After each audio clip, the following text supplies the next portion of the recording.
What's up, my fellow creators? Welcome, guys. I hope you're having a phenomenally blessed day. Thank you for joining me for a moment with Topics with Becky. And please like this video, share this video, subscribe to my channel down below, set that notification bell so you always know when the next video does go live.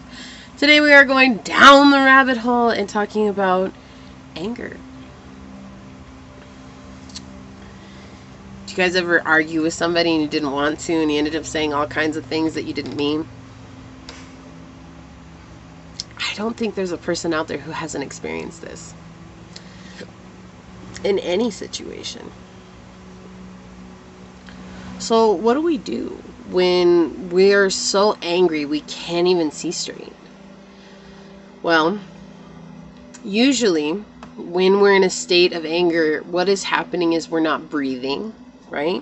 Because you're not focused on your breath, your body's just functioning, and you're not consciously or mindfully taking a breath. You're not mindfully thinking about your next breath being 5 count or 10 count or whatever, holding at the top for 3 and then letting it go for 10 or whatever.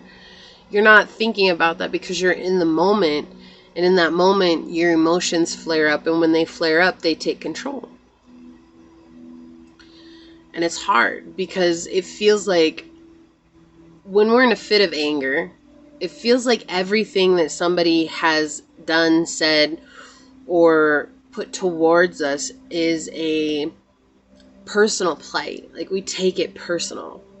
And most times it's not. Like, I would say very rarely is it.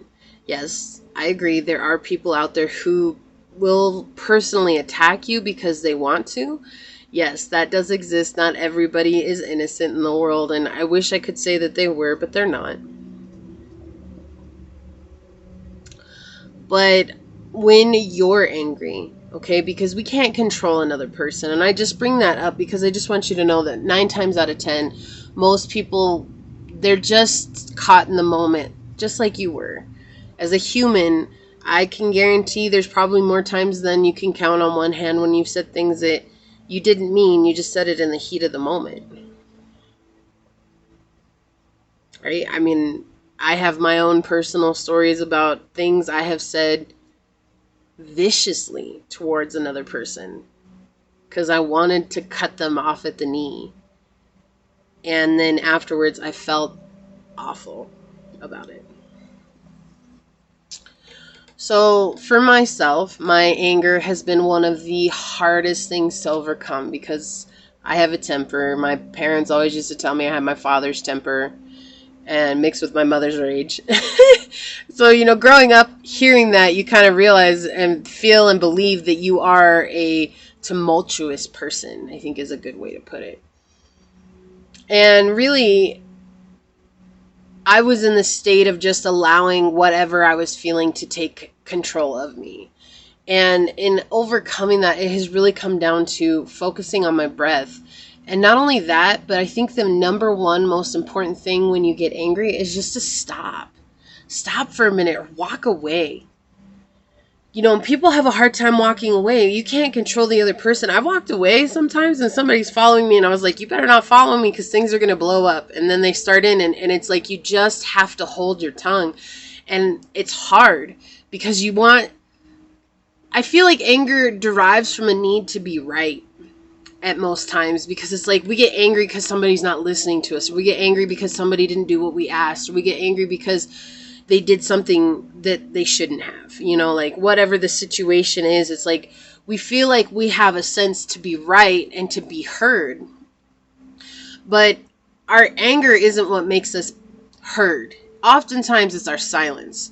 And that was such a difficult thing for me to embrace, because I really thought my voice was what was going to make me heard. And it always seemed like the louder I got, the less I was heard. And that happened for my whole life. But when I started to become silent and to quiet my voice, and I would start talking lower and lower and quieter, maybe not even saying anything at all, suddenly everybody else around me changed.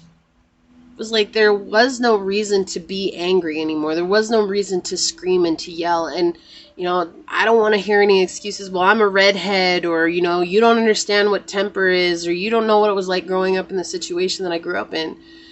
None of that matters. Does it add to the chaos? Absolutely, because it becomes a belief within us that that's how we'll always be. But isn't it true that beliefs can be changed?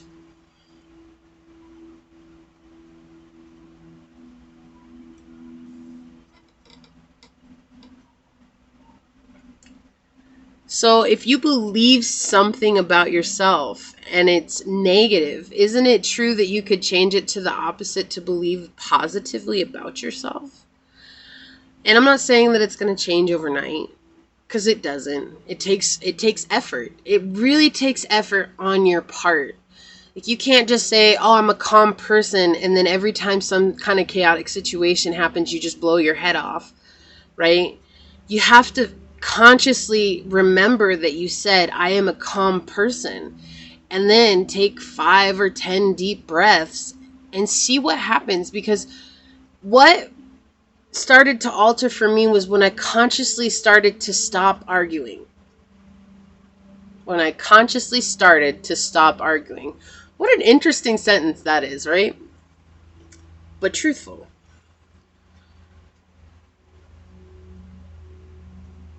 I'd argued so much with my ex, with the ex before that, with the ex before that. Arguing was like a part of my life. I argued with my family. In fact, I remember growing up, my family told me, "You make a great lawyer. You argue with everybody." You're probably like, "You don't argue with nobody." Not anymore, because arguing is exhausting, and yet everybody does it. Like, it always baffled me. I'd be arguing and I'd feel like I had been at a concert crying my eyes out all night, screaming, had no voice, my eyes all red and puffy, right?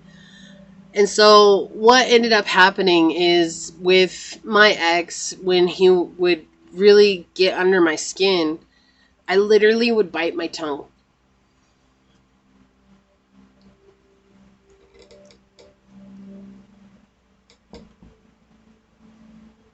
No matter how much it bubbled up.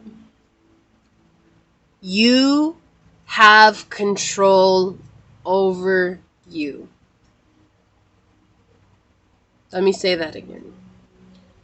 You have control over you.